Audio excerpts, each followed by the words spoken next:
This is the default world generator project, but I messed around with it a little so that you can draw on the planet. So explore, draw, erase up top here. You hit draw, and look, you can draw on the planet. Whee! You can make little mountains, and if you you can get all the way up to the snowy layer here.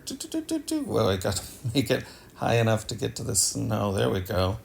Woo! You can get snow-capped mountains, and the way the drawing works is you'll see the brush is always the same size relative to the screen. So the area that you're drawing is always roughly the size of your fingertip, which means that if you zoom in really close, you can draw little small details, and you can also erase little small details, right?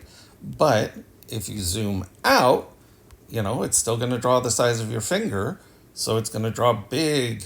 You can make big land masses, and you can erase big land masses. And here's how that works. That's a little slower when you get way out. It gets a little slower, and so then you can come in close and make little details because you can use your eraser. And here's how it's working. Let's take a look under the hood. Here's the cube map that's used as the height map. And basically what I'm doing is detecting touches on the sphere surface and using them to draw on the height map here. You can see as I draw around, the white lines appear on the height map, and then the shader takes care of the elevation and the coloring. So it's a pretty simple trick. And here's the problem though, and I've been doing this with the help of ChatGPT, and I can't figure out how to fix this, and ChatGPT can't figure out how to fix this. You see that line there? That's where one of the boundaries of the images that make up the cube map is. And I'm not sure how to get rid of that.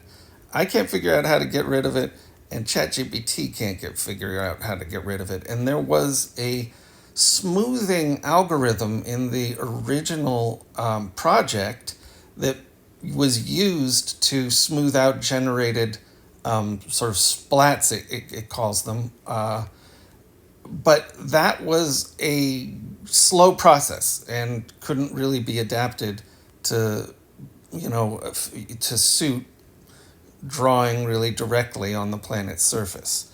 So not sure how to fix this. Would love any help anybody can offer.